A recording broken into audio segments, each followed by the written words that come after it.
மாண்புமிகு பேரவைத் தலைவர்களே, பொன்மனச்செம்மல் புரட்சித் தலைவர் எம்ஜிஆர் அவர்களையும் இதயம் புரட்சித் தலைவி அம்மா அவர்களையும் வணங்கி நடைபெற்று முடிந்த சட்டமன்ற பொதுத் தேர்தலில் எடப்பாடி சட்டமன்ற தொகுதியில் போட்டியிட்ட எனக்கு தமிழகத்திலேயே அதிக வாக்கு வித்தியாசத்திலே வெற்றி பெற செய்த எடப்பாடி தொகுதி வாக்காளர் பெருமக்களுக்கு எனது நெஞ்ச நிறைந்த நன்றியினை அவர்கள் பாதங்களிலே சமர்ப்பித்து, மாண்புமிகு பேரவைத் தலைவர் அவர்களே, மாண்புமிகு முதலமைச்சர் தனி தீர்மானம் கொண்டு வந்திருக்கின்றார்கள். அதிலே அனைத்து இந்திய அண்ணா திராவிட முன்னேற்ற கழகத்தின் சார்பாக என்னுடைய கருத்துக்களை கூற விரும்புகின்றேன். கர்நாடக அரசு மேகதாதுவின் கோரிக்கை அணை கட்டுவது தொடர்பாக பல்வேறு காலகட்டங்களிலே அதை தடுத்து நிறுத்துவதற்கு அனைத்து இந்திய அண்ணா திராவிட முன்னேற்ற கழக அரசு பல்வேறு நடவடிக்கை எடுக்கப்பட்டது. கர்நாடக அரசு மேகதாது என்னும் இடத்தில் தன்னிச்சையாக காவிரி ஆற்றின் கோரிக்கையை அணை கட்ட முயற்சித்து தடுத்து நிறுத்தம் போட்டு மாண்புமிகு அம்மா அவர்கள் தமிழகத்துடைய முதலமைச்சராக இருந்த காலகட்டத்தில் 5/12/2014 அன்று தமிழ்நாடு சட்டப்பேரவையில் தீர்மானம் கொண்டாந்து நிறைவேற்றப்பட்டு மாண்பு உறுப்பினர்கள் அந்த விவாதத்திலே கலந்து கொண்டு பல்வேறு கருத்துக்களை அப்பொழுது தெரிவித்திருக்கின்றார்கள். அப்பொழுது கொண்டு வந்த தீர்மானத்தின் அடிப்படையில் மாண்புமிகு பாரத பிரதமர் அவர்களுக்கு மாண்புமிகு அம்மா அவர்கள் அனுப்பிய கடிதத்தை அன்றைய தினம் இருந்த தமிழ்நாடு சேர்ந்த நாடாளுமன்ற உறுப்பினர்கள், புதுச்சேரியை சேர்ந்த நாடாளுமன்ற உறுப்பினர்கள் சுமார் 55 பேர் மாண்புமிகு பாரத பிரதமர் அவர்களை 28/3/2015 அன்று சந்தித்து இந்த கடிதத்தை கொடுத்து இதன் அடிப்படையில் நடவடிக்கை எடுக்க வேண்டும் என்று தெரிவித்தார்கள். அப்போது சம்பந்தப்பட்ட துறையிடம் தற்போதைய நிலை குறித்த அனைத்து விவரங்களையும் சேகரிக்க ஏற்கனவே அறிவுறுத்தியுள்ளதாகவும் இது குறித்து பரிசீலிப்பதாகவும் அன்றைய தினம் மாண்புமிகு பாரத பிரதமர் நாடாளுமன்றத்திலே உறுதியளித்தார்கள். மேலும் மாண்புமிகு அம்மா அவர்கள் தமிழகத்தில் முதலமைச்சர் இருந்த காலத்தில் 25/4/2015 அன்று மாண்புமிகு பாரத பிரதமர்களை நேரிலே சந்தித்து மேகதாது திட்டத்தினை கர்நாடக அரசு செயல்படுத்தக்கூடாது என கர்நாடக அரசுக்கு அறிவுறுத்தும்படி கோரிக்கை விளக்கென கடிதம் பிரதமருக்கு அளித்தார்கள்.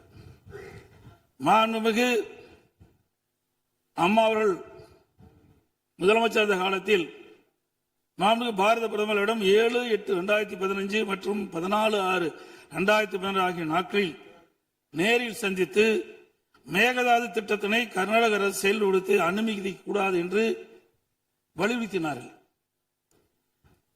மாண்புமிகு புரட்சித் தலைவி அம்மா அவர்கள் மேகதாது அணை உட்பட காவிரி ஆற்றின் குறுக்கே கர்நாடக அரசு காவிரி நடுவர் மன்ற இறுதி ஆணையை மீறும் வகையிலும் தமிழ்நாடு அரசின் இசைவு பெறாமலும் எந்த ஒரு திட்டத்தையும் செயல்படுத்த உத்தேசிக்குமானால் தமிழ்நாட்டின் உரிமையை நிலைநாட்ட சட்டப்பூர்வமான அனைத்து நடவடிக்கைகளும் தமிழ்நாடு அரசு மேற்கொள்ளும் என 18/8/2016 அன்று இம்மாமன்றத்தில் 110 விதியின் கீழ் உறுதிபட தெரிவித்தார்கள்.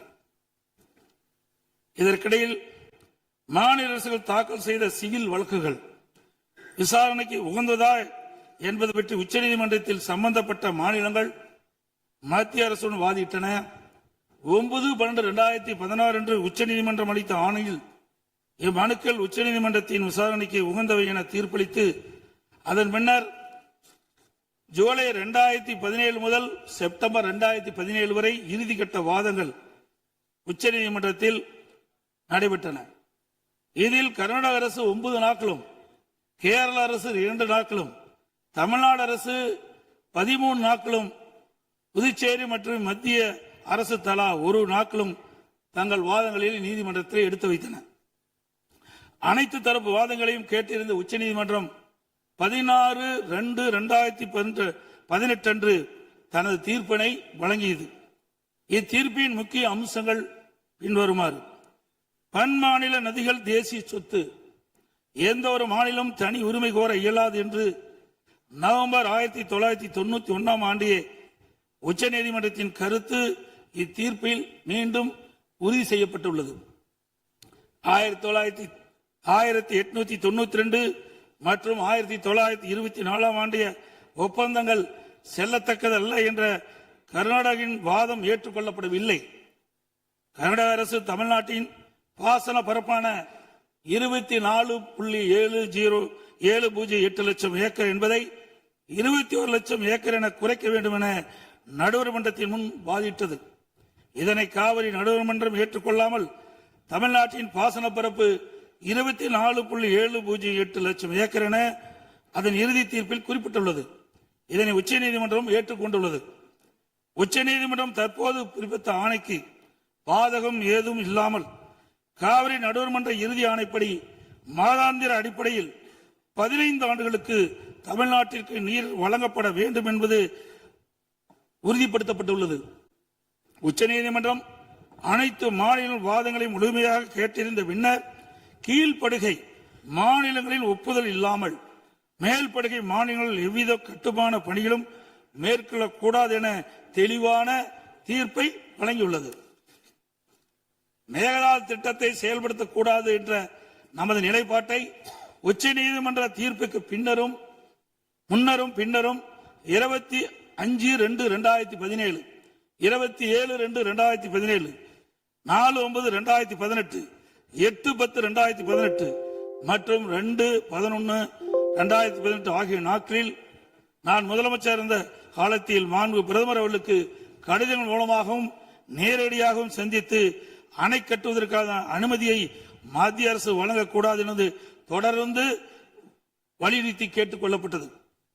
மேலும் 5/7/2017 மற்றும் 23/11/2017 ஆகிய நாட்களில் மத்திய நீர்வள ஆதாரத்துறை அமைச்சரையும் நேரிலே சந்தித்தும் கடிதங்கள் வாயிலாகவும் கர்நாடக அரசுக்கு மேகதாது அணை கட்ட எவ்வித அனுமதியும் மத்திய அரசு வழங்கக்கூடாது என வலியுறுத்தப்பட்டது. ஏற்கனவே உச்சநீதிமன்றம் பெங்களூர் நகரின் குடிநீர் தேவை உட்பட பிற பயன்பாட்டுக்காக 14.75 டிஎம்சி அடி நீரை கர்நாடக அரசுக்கு கூடுதலாக அளித்து உத்தரவிட்டுள்ளது. இந்நிலையில் மீண்டும் பெங்களூரின் குடிநீர் தேவைக்கென 67 டிஎம்சி அடி நீர் கொள்ளளவு கொண்ட மேகதாது அணையை கட்ட கர்நாடக அரசு முயற்சிப்பது தமிழ்நாட்டை பாலைவனமாக்கும் உள்நோக்கம் கொண்ட ஒரு செயலாகும். எனவே இவ்வணை கட்டப்பட்டால் தமிழ்நாடு மக்களின் வாழ்வாதாரமும் உரிமையும் கடுமையாக பாதிக்கப்படும். மேலும் நீர் பற்றாக்குறை ஏற்படும் ஆண்டுகளில் கடந்த காலங்களைப் போலவே காவிரி நீரை முழுமையாக தனது உபயோகத்திற்காக கர்நாடக பயன்படுத்தும் நிலை உருவாகும். இதை தவிர காவிரி படுகையில் மேற்படுகை மாநிலமான கர்நாடகா புதிய அணை கட்டுவதற்கான எந்த ஒரு அனுமதியும் மத்திய அரசு வழங்கக்கூடாது என்றும் உறுதிபட எடுத்துரைக்கப்பட்டது. மேலும் உச்சநீதிமன்ற ஆணைக்கு எதிராக கர்நாடக அரசின் மேகதாது திட்டத்திற்கான விரிவான திட்ட அறிக்கைக்கு அனுமதி வழங்கிய மத்திய நீர்வள குழுமத்தின் தலைவர், கர்நாடக நீர்வளத்துறை அமைச்சர் மற்றும் கர்நாடக உயர் அதிகாரிகள் மீது நீதிமன்ற அமைப்பது வழக்கு கண்டமெண்ட் ஆஃப் கோர்ட் எனது உத்தரவின் பேரில் 5/12/2012 உச்சநீதிமன்றத்தில் தாக்கல் செய்யப்பட்டது. மீண்டும் மேகதாதில் புதிய அணை கட்ட விரிவான திட்ட அறிக்கை தயாரிக்க மத்திய நீர்வள குழுமம் கர்நாடக அரசுக்கு அளித்துள்ள அனுமதியை திரும்ப கோரி மத்திய அரசை வலியுறுத்தி தமிழ்நாடு சட்டப்பேரவையில் 6/12/2012 அப்போது முதலமைச்சர் இருந்த நான் கொண்டு வந்த தனி தீர்மானத்தை ஒருமனதாக நிறைவேற்றப்பட்டது. அனைத்து இந்திய அண்ணா திராவிட முன்னேற்ற கழகத்தை பொறுத்தவரைக்கும் 1986 ஆண்டு மாண்புமிகு புரட்சித் தலைவர் எம்ஜிஆர் அவர்களால் துவக்கப்பட்ட சட்ட போராட்டத்தை தொடர்ந்து காவிரி நடுவர் மன்றம் அமைத்து அதை மத்திய அரசியலை வெளியிடச் செய்து நடுவர் மன்றத்தின் இறுதி ஆணையின்படி காவிரி மேலாண்மை வாரியம் மற்றும் காவிரி நீர் முறைப்படுத்தும் குழு ஆகியவற்றை அமைக்க உச்சநீதிமன்றத்தை நாடியது. எனது தலைமையிலான மாண்பு அம்மாவின் அரசு எடுத்த தொடர் நடவடிக்கையின் காரணமாக 16/2/2011 உச்சநீதிமன்றம் இறுதி தீர்ப்பை வழங்கியது. தொடர்ந்து 1/6/18 காவிரி மேலாண்மை ஆணையம் மற்றும் காவிரி நீர் முறைப்படுத்தும் குழு செயலாக்கத்தை மத்திய அரசு அறிவித்து அதனை மத்திய அரசியலிலும் வெளியிடப்பட்டது. இந்த ஆணையத்தின் பணிகளும் குழுவின் பணிகளும் முறையாக கீழ்கண்டவாறு வரையறுக்கப்பட்டுள்ளன. 1. காவிரி நதிநீரை தேக்குதல் பகிர்மானம் செய்தல், முறைப்படுத்தல் மற்றும் கட்டுப்படுத்துதல். 2 காவிரி நீர் முறைப்படுத்தும் குழுவின் துணையுடன் அணைகளின் செயல்பாட்டை மேற்பார்வையிடுதல் மற்றும் அவற்றிலிருந்து நீரை பாசன மற்றும் இதர தேவைகளுக்கு வழங்குவதை முறைப்படுத்துதல். 3 கர்நாடகம் தமிழ்நாடு எல்லையில் பில்லிக்குண்டுக்கு நீர் அளவை நிலையத்தில் கர்நாடக அரசு நீர் வழங்குவதை கண்காணிப்பது. இவற்றை தவிர வேறு பணிகள் எதுவும் மேற்கொள்ள இந்த ஆணையத்துக்கு எவ்வித அதிகாரம் இல்லை. இந்நிலையில் 1/2/2024 அன்று ஆணையத்தின் வரையறுக்கப்பட்ட பணி வரம்புக்கு அப்பாற்பட்டு மேகதாது அணை கட்ட பற்றிய விவாதத்தை 28வது காவிரி மேலாண்மை ஆணைய கூட்டத்தில் அனுமதித்தது. அப்போதைய திமுக அரசு இதனை கடுமையாக எதிர்த்து வெளிநடப்பு செய்தது குறித்தும் ஆணையம் அதன் அதிகார வரம்பிற்கு சம்மதமில்லாத மேகதாது அணை கட்டுவது குறித்த கருத்தை மத்திய நீர்வள கமிஷன் பரிந்துரைத்துள்ளது குறித்து அப்போதைய திமுக அரசின் கவனத்திற்கு நான் கொண்டு வந்தேன். குறிப்பாக 14/2/2024 அன்று சட்டமன்றத்தில் நான் எங்களது ஆட்சி காலத்தில் கர்நாடக அரசு மேகதாது அணை கட்டுவது குறித்து விவாதிக்கும் அதிகாரம் ஆணையத்திற்கு இல்லை என்றும் 2018ஆம் ஆண்டு மேகதாது அணை குறித்து பிரச்சனை மத்திய நீர்வள கமிஷன் பார்வைக்கு சென்றபோது எனது அரசு 5/12/2018 அன்று மத்திய நீர்வள கமிஷன் என்ற இயக்குநர் மீது உச்சநீதிமன்றத்தில் நீதிமன்ற அவமதிப்பு வழக்கை தொடர்ந்து என்றும் இன்னும் அவ்வழக்கு நிலுவையில் உள்ளது என்றும் திமுக அரசு தொடர்ந்து நடத்திட வலியுறுத்தியதோடு தமிழக நலன் பாதுகாக்கப்பட வேண்டும் என்பதையும் உறுதி செய்யும் வலியுறுத்தப்பட்டது. இந்த நிலையில நாம் ஏற்கனவே உச்சநீதிமன்றம் அளித்த தீர்ப்பு நமக்கு ஒவ்வொரு ஆண்டும் கர்நாடக அணையில் இருந்து 177.25 டிஎம்சி தண்ணீர் திறக்கப்பட வேண்டும். ஆனால் அவர்கள் முறையாக திறக்கப்படுவதே இல்லை. ஒவ்வொரு மாதம் நாம் போராடிதான் கர்நாடக அணையிலிருந்து தமிழ்நாட்டிற்கு தண்ணீரை பெற்று வந்து கொண்டிருக்கணும் என்பதையும் நேரத்தில் சுட்டிக்காட்ட விரும்புகின்றேன். இந்த நிலையில 2024ஆம் ஆண்டு கர்நாடகாவில் மாண்புமிகு முதலமைச்சர் சீதாராமையா முதலமைச்சர் பதவி வைத்த போது துணை முதலமைச்சராக நீர்ப்பாசனத்துறை பொறுப்பு வைத்த மாண்புமிகு துணை முதலமைச்சர் சிவகுமார் அவர்கள் 16/24 கர்நாடக பட்ஜெட்டில் காவிரி ஆற்றின் குறுக்கே மேகதாது அணை கட்ட பல ஆயிரம் கோடி ரூபாயை ஒதுக்கியுள்ளதாகவும் அறிவித்தார். அனைத்து இந்திய அண்ணா திமுக சார்பில் இதை அப்பொழுதே கடுமையாக எதிர்ப்பதுடன் அப்போதைய திமுக அரசு உடனடியாக சட்ட நடவடிக்கை எடுக்க வேண்டும் என்றும் வலியுறுத்தப்பட்டது. இந்நிலையில் கர்நாடக அரசு மேகதாது அணை கட்ட தயாரித்து அனுப்பிய திட்ட அறிக்கையில் உள்ள குளறுபடிகளை சுட்டிக்காட்டி மத்திய அரசு திருப்பி அனுப்பிய நிலையில் மத்திய அரசு குறிப்பிட்டுள்ள குறைகளை நிவர்த்தி செய்து 12/6/2026 அன்று கர்நாடக முதலமைச்சர் அவர்கள் சுற்றுச்சூழல் அனுமதியை பெற மாண்புமிகு பாரத பிரதமரிடம் மீண்டும் நேரில் ஒரு அறிக்கையை வழங்கியுள்ளதாக செய்தியில் வெளியாகியுள்ளன. இரு மாநிலங்களுக்கிடையே உள்ள நல்லுறவை சீர்குலைக்கும் விதமாக தற்போதைய கர்நாடக அரசு மேகதாதுவில் காவிரியின் குறுக்கே அணை கட்ட முழு மூச்சில் முயற்சிப்பது கண்டிக்கத்தக்கது. நீண்ட நெடுங்கால சட்ட போராட்டத்திற்கு பின்னர் நிலைநிறுத்தப்பட்ட தமிழ்நாட்டு மக்களின் அடிப்படை உரிமைகளையும் டெல்டா விவசாயிகளின் வாழ்வாதாரத்தையும் 20 மாவட்டத்துக்கு மேலாக குடிநீர் ஆதாரமாக விளங்கும் காவிரி ஆற்றில் நமக்குள்ள உரிமையை பேணி காக்க வேண்டியது நாம் எல்லோரின் கடமையாகும்.